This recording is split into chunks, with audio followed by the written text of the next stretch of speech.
When a man gives a woman too much validation, especially when it's unearned or constant, he doesn't appear more attractive, more loving, or more committed. He actually appears insecure. You see, there's a psychological reason why this happens. Human beings by nature don't value what comes too easily. And women, whether they are fully conscious of it or not, are finely attuned to cues of strength and weakness in men. When a man validates excessively, it signals that he's trying to secure approval. Not because the woman has earned it, but because he fears losing her. That's not confidence, that's anxiety dressed as affection. Now, I'm not saying don't compliment her or never show appreciation. That's not the point. The issue lies in the energy behind it. When you overdo it, texting her every morning and night with, "You're the most beautiful woman alive," reacting instantly to every post praising her for the bare minimum. What you're doing is teaching her that your attention is cheap, that she doesn't need to bring anything to the table, because you've already put her on a throne. But here's the hard truth. When you pedestalize someone, you place yourself beneath them. And when that dynamic sets in, respect begins to erode. Women are intuitive. They feel it when a man is coming from a place of lack. When validation is being given, not as an honest reflection of admiration, but as a form of emotional currency, something he offers to win her over or keep her interested. That's not leadership, that's bargaining. And deep down, women don't trust a man who bargains for love. They trust a man who knows his worth, who can offer validation with discernment, because that makes every compliment mean something. It means he sees clearly, and he chooses to appreciate something real, not just flatter to stay in her good graces. There's a deeper philosophical layer to this as well. When a man is secure in himself, he's not driven by the need to constantly reassure a woman that he adores her. He doesn't rush to fill silence with praise. He understands that true connection isn't built on the constant approval of another person. It's built on mutual respect, mystery, and earned admiration. But when a woman sees that you're not rushing to please her, not scrambling to keep her attention, she begins to wonder why, and that curiosity creates attraction. Because now she's not just the one being pursued. She's engaging with someone who sees himself as whole, with or without her, and this is the part most men miss. The goal isn't to withhold validation, to manipulate her. That's not confidence either. That's just fear wearing a different mask. The goal is to validate from a place of genuine power, to see her clearly, appreciate her growth, her energy, her presence, but only when it aligns with your values, not just because you're afraid of losing her. Let's be honest, when you give too much of anything, it loses its meaning, and validation is no different. If every word of praise you speak is handed out like candy, without thought or timing, you teach her not to hear you. Your voice fades into background noise.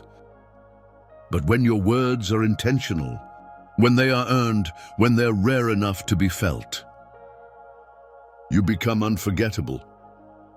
So the next time you feel tempted to overpraise, pause.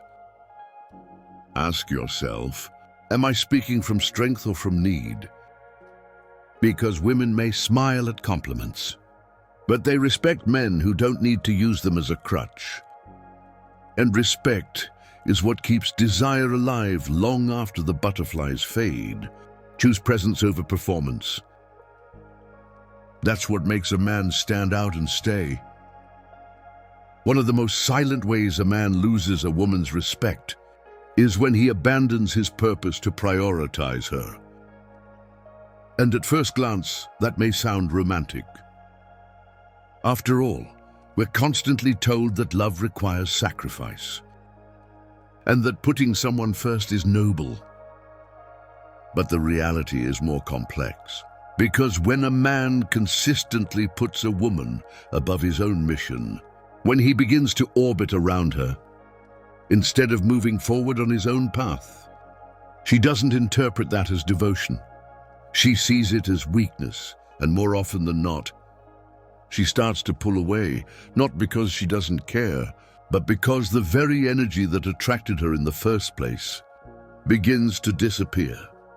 At a psychological level, women are drawn to men who are anchored in something deeper than the relationship. It could be a career, a vision, a skill, a sense of purpose that fuels them. That groundedness is magnetic because it signals emotional independence.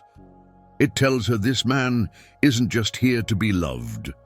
He's here to build, and when you abandon that, even subtly, in order to always be available, to always say yes, to constantly adjust your schedule, or silence your ambitions for her comfort, you trade your masculine edge for temporary closeness.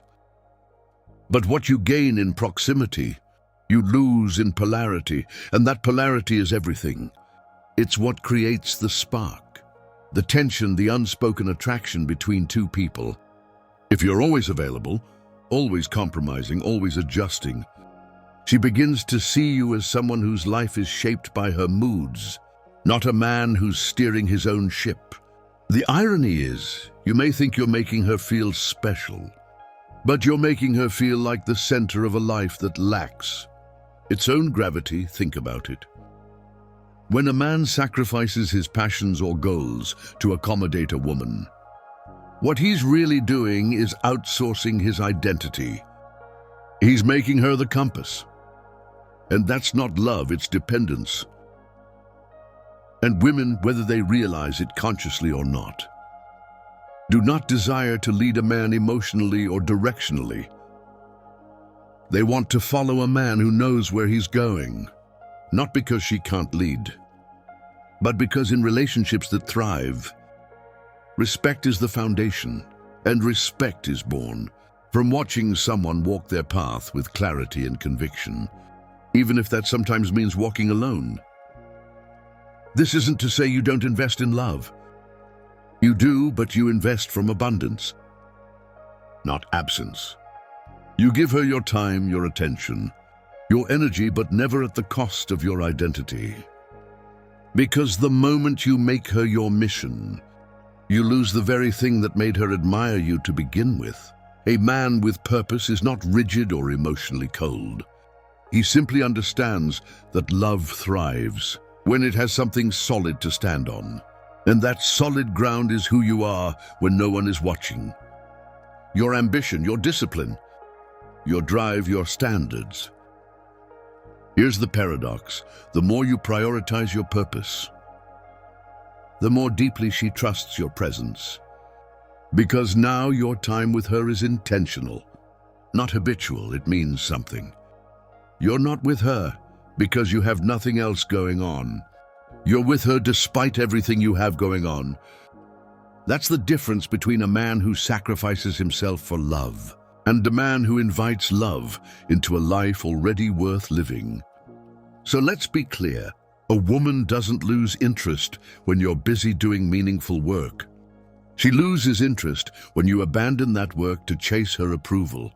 Stay in motion, stay focused, and trust that the right woman won't be threatened by your purpose. She'll be inspired by it. Never give up your direction to gain her attention. Because when a man walks in purpose, love follows, not the other way around. There's a growing narrative today that encourages men to be emotionally open. And that's a good thing. We need emotional honesty in relationships. But what often gets lost in that message is how to share. Because emotional vulnerability without emotional leadership doesn't create intimacy, it creates instability. And when a man turns to a woman with his emotions not to connect, but to be rescued, she doesn't see strength, she sees weakness. Not because she doesn't care, but because deep down, women want to feel safe in a man's emotional presence. If your emotions flood the space without structure, you leave her with more to manage. not less. And this is where many men get confused. They think if I don't open up, I'm being emotionally unavailable. But the goal isn't to not feel, to feel deeply and still remain centered. It's not emotional distance that repels women. It's emotional chaos, the inability to sit with your pain, to regulate your own emotional state, to offer stability even in the storm.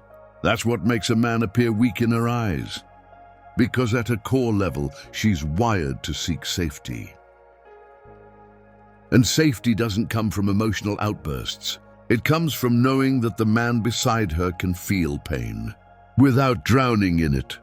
There's a reason why Stoic men throughout history were admired, not because they were stone cold or emotionally dead, but because they embodied emotional discipline. They knew when to speak, when to reflect, when to act. They didn't leak emotions everywhere, expecting someone else to clean them up. And ironically, those men were the ones women trusted the most. Not because they were silent, but because they were solid. There's a profound respect that forms when a man can express truth, with restraint when he can say, I'm hurting, and still hold presence.